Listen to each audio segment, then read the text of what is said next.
তারপর যেতে যেতে যেতে এক নদীর সঙ্গে দেখা। পায়ে তার ঘুঙুর বাঁধা, পরনে উড়ু উড়ু ঢেউয়ের নীল ঘাগরা। সে নদীর দুদিকে দুটো মুখ।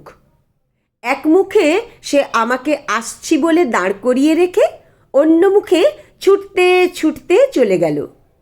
আর যেতে যেতে বুঝিয়ে দিল, আমি অমনি করে আসি, অমনি করে যাই। বুঝিয়ে দিল, আমি থেকেও নেই, না থেকেও আছি। আমার কাঁধের উপর হাত রাখল সময়। তারপর কানের কাছে ফিসফিস করে বলল, দেখলে, কাণ্ডটা দেখলে? আমি কিন্তু কখনো তোমাকে ছেড়ে থাকি না। তার কথা শুনে হাতের মুঠোটা খুললাম।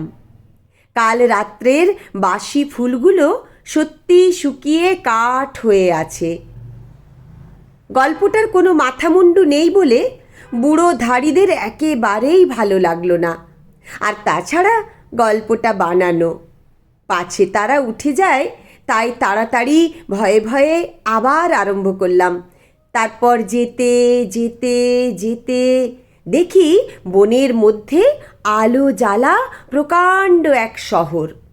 সেখানে খাঁ খাঁ করছে বাড়ি, আর সিঁড়িগুলো সব যেন স্বর্গে উঠে গেছে। তারই একটাতে দেখি চুল এলো করে বসে আছে এক পরমা সুন্দরী রাজকন্যা। লোকগুলোর চোখ চকচক করে উঠল।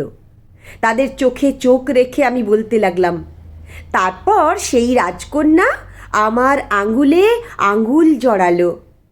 আমি তাকে আস্তে আস্তে বললাম, তুমি আশা, তুমি আমার জীবন। শুনে সে বলল, এতদিন তোমার জন্যেই আমি হাঁ করে বসে আছি। বুড়ো ধাড়িরা আগ্রহে উঠে বসে জিজ্ঞেস করল, তারপর? ব্যাপারটা তাদের মাথায় যাতে ঢোকে তার জন্যে ধোঁয়ায় ধোঁয়াকার হয়ে মিলিয়ে যেতে যেতে আমি বললাম, তারপর কি বলবো, সেই রাক্ষসী আমাকে খেলো।